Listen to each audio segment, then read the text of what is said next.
ഞാനും 25-ാമത്തെ വയസ്സിൽ വിവാഹിതനായി 15 കൊല്ലം കുടുംബജീവിതം നയിച്ചു. നല്ലൊരു സ്ത്രീ, ടീച്ചറായ ഭാര്യ, 2 നല്ല പെൺകുട്ടികൾ.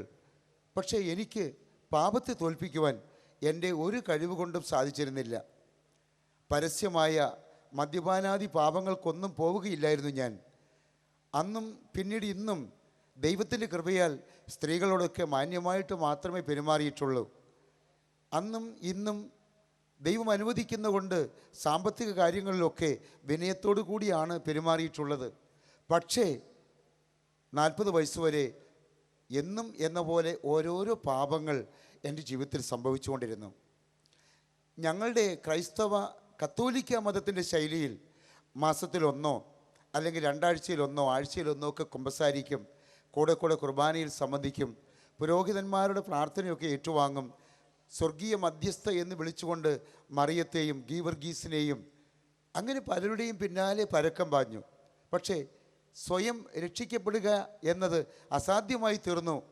ഈ സാഹചര്യത്തിൽ അന്നൊരു ധ്യാനത്തിലൂടെ ഞാൻ വചനം കേൾക്കുവാൻ തളിപ്പറമ്പ് ദർശന ധ്യാനമന്ദിരത്തിൽ പോയതിനു ശേഷം എൻ്റെ നാശാവസ്ഥയിൽ നിന്നും എന്നെ രക്ഷിക്കുന്ന ഒരു രക്ഷകനുണ്ട് എന്ന് മനസ്സിലായി. ഒരു രക്ഷിതാവ് ഉണ്ടെന്ന് മനസ്സിലായി. അത് രക്ഷകനായ ദൈവമാണെന്ന് എനിക്ക് മനസ്സിലായി. അതൊരു പുരോഹിതനല്ല എന്നെനിക്ക് മനസ്സിലായി. അതൊരു യേശുവിൻ്റെ അമ്മയോ അല്ലെങ്കിൽ കൂടെ നടന്ന 12 അപ്പസ്തോലന്മാരോ ആരുമല്ല എന്നെനിക്ക് മനസ്സിലായി. എനിക്ക് മനസ്സിലായത് യേശു എനിക്ക് മതിയായ രക്ഷകനാണെന്നാണ്. ഞാൻ 40 വയസ്സ് വരെ ഇടയ്ക്കിടയ്ക്ക് കുമ്പസാരിച്ചപ്പോൾ ഒരു പാപവും മാറിയതായിട്ട് ചുമ്മാതെ തോന്നി എന്നുള്ളതല്ലാണ്ട് പോയതായിട്ട് എനിക്ക് കാണാൻ പറ്റിയില്ല, അനുഭവിക്കാൻ പറ്റിയില്ല. എന്നാൽ മാനസാന്തരപ്പെട്ട് കഴിഞ്ഞപ്പോൾ മർക്കോസ് 2:7 പറയുന്ന പോലെ ദൈവം ഒരുവനല്ലാതെ പാപങ്ങൾ മോചിക്കാൻ കഴിയുന്നവൻ ആര്? ദൈവം ഒരുവന് മാത്രമേ പാപങ്ങൾ മോചിക്കാൻ കഴിയൂ എന്ന് മർക്കോസ് 2:7 കുമ്പസാരത്തിലൂടെ ആരുടെയും പാപം പോയിരുന്നില്ല എന്നെനിക്ക് മനസ്സിലായതിൻ്റെ കാരണം ആ പാപങ്ങളൊക്കെ ഞാൻ പിന്നെയും ചെയ്തുകൊണ്ടിരുന്നു എന്നുള്ളതാണ്. എന്നാൽ 40-ാമത്തെ വയസ്സിൽ എൻ്റെ ദൈവം എൻ്റെ പാപം മോചിച്ചു കഴിഞ്ഞപ്പോൾ ചില കാര്യങ്ങൾ ഞാൻ പറഞ്ഞല്ലോ, ബാക്കി പല കാര്യങ്ങളും ഞാൻ പറയാം. പ്രിയരെ, ഒരു സാധനം പോലും പിന്നെ ഇന്ന് വരെ അന്യൻ്റേത് ഞാൻ മോഷ്ടിച്ചിട്ടില്ല. അതിനു മുമ്പ് ഉണ്ട്. ലളിതമായൊരു കാര്യമാണ്. അതുവരെ പലപ്പോഴും സ്ത്രീകളോട് മോശമായി സ്പർശിച്ചിട്ടില്ല എങ്കിലും വിചാരിച്ചിട്ടുണ്ട്, ചിന്തിച്ചിട്ടുണ്ട്, മഞ്ഞഞ്ഞ കുഞ്ഞഞ്ഞ പറയാൻ പോയിട്ടുണ്ട്. പക്ഷെ അതിനുശേഷം വിചാരിച്ചിട്ടുമില്ല, സ്പർശിച്ചിട്ടുമില്ല, ചിന്തിച്ചിട്ടുമില്ല. അങ്ങനെ ഒരു ചിന്ത എൻ്റെ മനസ്സിലുണ്ടാകാത്ത വിധത്തിൽ ദൈവം എന്നെ പരിപാലിച്ചു. അതാണ് പാപമോചനം കിട്ടിയാൽ കിട്ടും, ഈ ദൈവം തന്നതിനോടുള്ള ആ സുഖത്തെക്കുറിച്ച് ഞാൻ പറയുകയായിരുന്നു. എനിക്ക് അന്ന് മാനസാന്തരപ്പെട്ട് വീണ്ടും ജന്മം പ്രാപിക്കുന്നതിന് മുമ്പുള്ള എൻ്റെ അവസ്ഥയിൽ ഒരിക്കൽ ഞാനൊരു 50 രൂപ കൊടുത്ത് ചെറുപുഴയിൽ നിന്ന് ബസ്സിൽ പയ്യന്നൂരേക്ക് വന്നു. 3 രൂപ 60 പൈസയാണ് അന്നത്തെ ടിക്കറ്റ്. കണ്ടക്ടർ എന്നോട് പറഞ്ഞു ഇറങ്ങുമ്പോൾ ബാലൻസ് തരാമെന്ന്. പരിചയമുള്ള കണ്ടക്ടർ. ഞാൻ ഇറങ്ങിയപ്പോൾ 50 രൂപയ്ക്ക് പകരം 100 രൂപയുടെ ബാക്കിയാണ് അദ്ദേഹം എനിക്ക് തന്നത്. അപ്പോൾ ഞാൻ ന്യായമായും നീതിമാനാണെങ്കിൽ 100 രൂപയുടെ ബാക്കി ആയതുകൊണ്ട് 50 രൂപ തിരിച്ചു കൊടുക്കേണ്ടതാണ്. പക്ഷേ ഞാൻ തിരിച്ചു കൊടുത്തില്ല. കുമ്പസാരിച്ചാൽ മതിയല്ലോ എന്ന് ചിന്തിച്ചു. ഞാൻ ആ കാശ് കൊണ്ടുപോയി പൊറോട്ടയും ഇറച്ചിയും കൂട്ടുകാരുടെ കൂടുതൽ അടിച്ചു തീർത്തു. കുമ്പസാരിക്കുകയും ചെയ്തു. കാലം മുന്നോട്ട് പോയി. ഞാൻ മാനസാന്തരപ്പെട്ടു. 40-ാമത്തെ വയസ്സിൽ ഞാൻ വീണ്ടും ജനിച്ചു. തൊട്ടടുത്ത് എനിക്ക് പരിശുദ്ധാത്മാ അഭിഷേകം കിട്ടി. അടുത്ത നിമിഷത്തിൽ തന്നെ കർത്താവിൻ്റെ വചനം എന്നെ നയിക്കാൻ തുടങ്ങി. ആ കാലത്ത് ചിറ്റാരിക്കൽ എന്ന സ്ഥലത്ത് വെച്ച് ബസ്സിൽ ഓടിക്കയറാൻ പോയ ഒരു മനുഷ്യൻ്റെ മടിക്കുത്തഴിഞ്ഞ് പേപ്പറിൽ ഒരു പൊതിക്കെട്ട് നിലത്ത് വീണു. വേറെ ആരും ഇത് കണ്ടില്ല, ഞാനേ കണ്ടുള്ളൂ. ഞാനത് ചെന്ന് എടുത്തപ്പോൾ 10-15,000 രൂപയുണ്ടായിരുന്നു.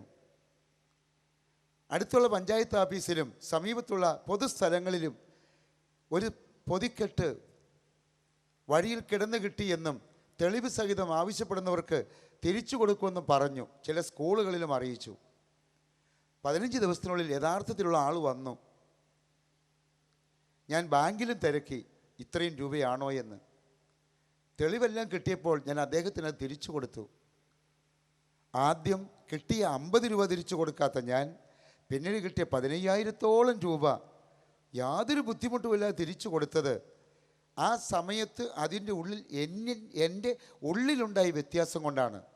ഞാൻ മതപരമായ ശൈലികളേക്കാൾ ഉപരിയായിട്ട്, കൂദാശകളേക്കാൾ ഉപരിയായിട്ട് ബൈബിൾ 2 കൂദാശയുള്ളൂ. ഒന്ന് സ്നാനപ്പെടുക എന്നത്, രണ്ടാമത്തേത് തിരുവത്താഴ ശുശ്രൂഷ എന്നത്. ബാക്കിയെല്ലാം മതങ്ങൾ ഉണ്ടാക്കിയതാണ്. അതേ പ്രിയരെ, കുമ്പസാരം തുടങ്ങി മതങ്ങൾ ഉണ്ടാക്കിയ കൂദാശകളെ ഉപേക്ഷിച്ച് എൻ്റെ കർത്താവിൻ്റെ വചനപ്രകാരം മരിച്ചുപോയ ക്രിസ്തുവിൻ്റെ ഉയർത്തെഴുന്നേറ്റിയ ആത്മാവിൽ വിശ്വസിച്ചുകൊണ്ട് പ്രാർത്ഥിച്ച് മാനസാന്തരപ്പെട്ട് വീണ്ടും ജനിച്ചപ്പോൾ എന്നിൽ ഉണ്ടായ ചേഞ്ച് എന്താണെന്ന് 1-2 ഉദാഹരണത്തിലൂടെ പറയുമ്പോൾ ബാക്കിയൂടി പറയട്ടെ. എൻ്റെ പള്ളിക്കൂടം സർക്കാർ പള്ളിക്കൂടമായിരുന്നു. അവിടുത്തെ അധ്യാപക സുഹൃത്തുക്കൾ എനിക്ക് വേണ്ടി എല്ലാ ദിവസവും ടൈം ടേബിൾ ക്രമീകരിച്ചു തന്നു. വൈകുന്നേരങ്ങളിൽ സുവിശേഷ ശുശ്രൂഷയ്ക്ക് പോകത്തക്കവണ്ണമുള്ള കൃപയുണ്ടായി. എന്നെ ബ്ലോക്കാക്കുന്ന ചില ഹെഡ്മാസ്റ്റർമാരോ DOമാരോ DDമാരോ ആ കാലഘട്ടത്തിൽ ഉണ്ടായിരുന്നെങ്കിൽ അവർ തന്നെയും ജനങ്ങളിൽ അനേകം പേർക്ക് എൻ്റെ പ്രവർത്തനങ്ങളാൽ അധ്യാപകർക്കും വിദ്യാർത്ഥികൾക്കും കൂട്ടുകാർക്കും ഒക്കെ നന്മയുണ്ടാകുന്ന കണ്ട് അർഹതപ്പെട്ട ലീവുകൾ എനിക്ക് അനുവദിക്കാൻ വിഷമമുണ്ടായില്ല. അവർക്ക് ലോസപ്പെ ലീവ് എടുത്ത് പഠിപ്പിക്കാതെ സ്കൂളുകൾ വിട്ട് സുവിശേഷ പ്രഘോഷണത്തിന് പോകുമ്പോൾ PTA പറയുമായിരുന്നു, സാറ് പോയിട്ട് വരുമ്പോൾ തുടർച്ചയായിട്ട് ഞങ്ങളുടെ കുട്ടികൾ ക്ലാസ് എടുത്ത് തരുന്നുണ്ടല്ലോ, അത് മതി. ക്വസ്റ്റ്യൻ പേപ്പർ തരുന്നുണ്ടല്ലോ, അതിൽ നിന്ന് 70-80% ചോദ്യങ്ങൾ വരുന്നുണ്ട്. ഞങ്ങളുടെ കുട്ടികൾ സാറിൻ്റെ വിഷയം വീട്ടിലിരുന്ന് എഴുതുന്നുണ്ട്, പഠിക്കുന്നുണ്ട്. പ്രിയരെ, എനിക്ക് പരിശുദ്ധാത്മ സ്നാനം കിട്ടിയതിന് ശേഷം 8 SLC ബാച്ച് എൻ്റെ സ്കൂളിൽ കൊണ്ടുപോയപ്പോൾ എൻ്റെ ക്ലാസ്സിലെ കുട്ടികൾ 100% 8 ബാച്ചിൽ റിസൾട്ട് ഉണ്ടാക്കിയത് ആ നാട്ടിലെല്ലാം കർത്താവിൻ്റെ കൃപയാൽ അത്ഭുതകരമായി അവർ അനുഭവിച്ചു. ഞാൻ പെൻഷൻ പറ്റുന്ന ദിവസം എൻ്റെ ഗ്രാമം തേങ്ങുകയായിരുന്നു എന്ന് പറയുന്നത് എൻ്റെ വ്യക്തിത്വത്തിൻ്റെ നന്മയല്ലായിരുന്നു, എന്നിൽ വസിക്കുന്ന സത്യവചനത്തിൻ്റെ പ്രത്യേകതയായിരുന്നു.